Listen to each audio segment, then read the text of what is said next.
Hey Magic fans, welcome back. This is your captain speaking here again on Captain Clive's MTG. We're heading into box 4 of Brothers War Draft. And yeah, whoops, sorry, I slapped the camera.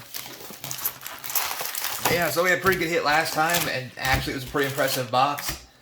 Not gonna lie, if you guys didn't watch the last one, I'd definitely be go checking that bad boy out. Because it was a sexy one. Ooh, these packs are opening nice. I like this. So, yeah, these packs open easy. I like it. It's all from the same case. Kind of weird, but okay, whatever. We'll roll with it. So like I mentioned, last box was phenomenal. Had some pretty sweet hits. Ooh, there's a mythic. Very nice. So, wow, I had a thought and I just lost it. So I'm just going to talk for a second until I find it again. Don't forget, we're trying to get to 1,000 subscribers, so please sub up, help support the channel. Would greatly appreciate it. Oh, that's my thought. So, in the last series, or in the last couple of boxes, just in general, to be honest with you. Oh, yeah, another mythic. If you're wondering why I'm excited about mythics just in general, is I'm trying to complete my set, so any mythic's a good mythic at this point. Just saying. Ooh, our first foil, rare. Not too shabby, I guess. So, anyway. Dang, lost my train of thought again. I swear to God, I'm a professional. Oh, yeah, right. One of the things I've noticed about these boxes, oh, foil rare again, back to back. Very nice. One thing we've noticed about these boxes, I guess, from the entire series that we've done so far that we can really speak to, is most of the value currently is in the mythic slot. So if you get good mythics, like, your box is going to be worth money. If you don't get good mythics, your box probably isn't going to be worth anything, and that's just how it's going. We've had boxes range from $50, $55, whatever, 60 will round up, be real nice, all the way up to like $130 between draft and set, and it's all played around the mythics. During the course of this, the biggest thing really, believe it or not, the artifacts themselves haven't really shown any big hits. I mean, unless you get a Mox, obviously, but let's just say I'm 2.5 cases in and I've yet only seen one Mox. So, that's kind of shitty. Anyway, but basically, the mythics are really where it's at for these boxes. As far as, you know, whether or not you actually make money or if the box value is where it's really at. And I think, sadly, we're going to start seeing that move forward. Ooh, third foil rare. Very nice. Too bad none of them are all that great. I really think that's where we're going to start moving toward going forward with the Magic environment. There's not going to be a lot of value outside of collector boxes and mythics. And the reason I mention collector boxes is because you can get all the alternate alternative art stuff, all the extra stuff that they talk about, you know, serialized cards, which I think will be probably close to in almost every box anymore, or some version of a serialized card, which would be really sweet, honestly. And I think that's the direction that Wizards is going to go from what I'm seeing. So the old boxes may not have as many good hits as used to, so it may take longer than... Oh, there's another mythic. It may start taking longer than normal for box values to go up, which we're kind of already there, right? Like, they're printing so much here lately. Box values, very nice. Of the normal packaging is just not going up like it was. I mean, throwing in Eldraine, Commander Legends, you know, back in the 2020 free Tindy realm was pretty sweet, I'm not going to lie. But we're not seeing that anymore, and I don't think we're going to see it again for a while. I think a lot of it's really going to revolve around, you know, just, you know, collector boxes instead of draft and set.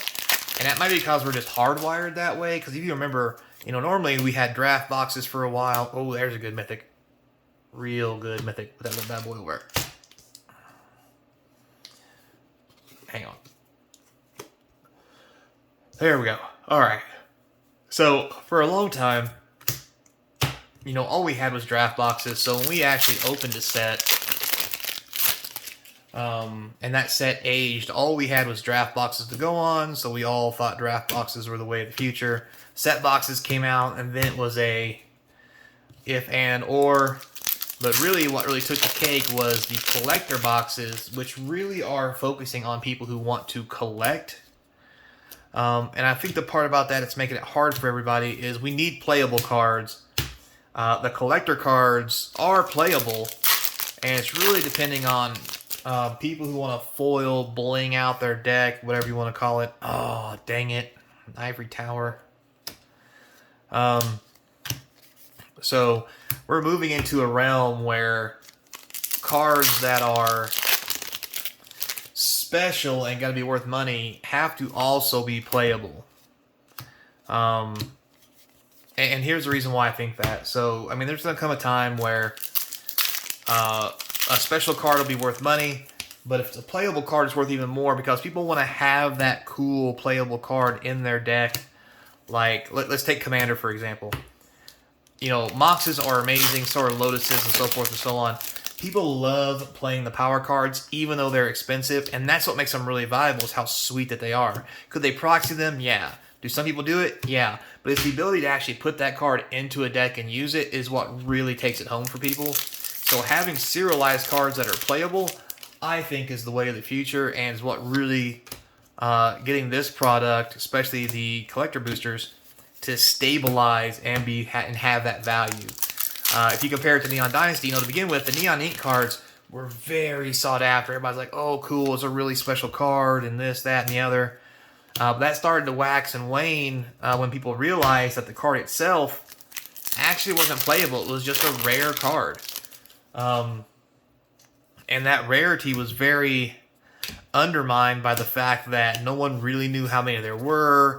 What was it really worth? Should we actually invest in it? Because it's not playable. We don't know how many are out there. The market price could shift down very easily. There's a lot of things like that I think that, even though the Kamigawa Neon Ink cards were very close to being the thing that Wizards needs to kind of save the whole collector market format thing, I think those were the things that it was missing, and I think they've figured that out now. And readjusted with this set, Brothers War, going to serialized cards of cards that are playable. So next in the future, I think what we're going to see is not these reprint cards that are serialized, but actual real cards in a set that we play that will be serialized. And why is that? Because they'll be playable, they'll be good, and also you can't just reprint everything in Oblivion and make serialized cards. It's just... I mean, I guess you could, and there's easily an argument about Wizards actually doing that right now. Just to be honest with their whole mindset of the reserve list and the 30th anniversary reprint of everything. But I think at the end of the day, I think that's what matters, and that's what's important. So, with that said, guys, don't forget, comment, like, subscribe, hit that notification bell. The comments down below are going to feed that YouTube algorithm. I appreciate it. If you've already subbed up, thank you very much. If you haven't subbed yet, now is the perfect time. Don't forget, links in the description to the eBay store, Patreon, and my email for all the extra support. And I want to thank you all again. As we wrap it up one last time, well, just a regular foil. Oh, Altered Dimension. That's sadly not worth a whole lot, only 2 mythics, but that's also bad. So, yeah, there you have it. So, this one was less of a good draft box. Notice we got three foil rares, only 2 mythics here and 4 here, and none of these cards are really that expensive. So this could easily, and I don't remember seeing any Diabolic Tutors either. This could easily be one of those boxes that comes in at like $50, $60, $70, which can be devastating to someone who tries to pick one of these up for like $110. Now, law of large numbers obviously is gonna fix that for us as I open the rest of these boxes and give you the overview. But for people who buy individual boxes, it's things like this that are really gonna make people mad. And if they really do have track printing, which I'm sure we all know they do because we've seen the sheets, they should be fixing this, and they can fix it if they want to. But at the end of the day, until next time, be kind. Hope to see you across from the game table. Later, player.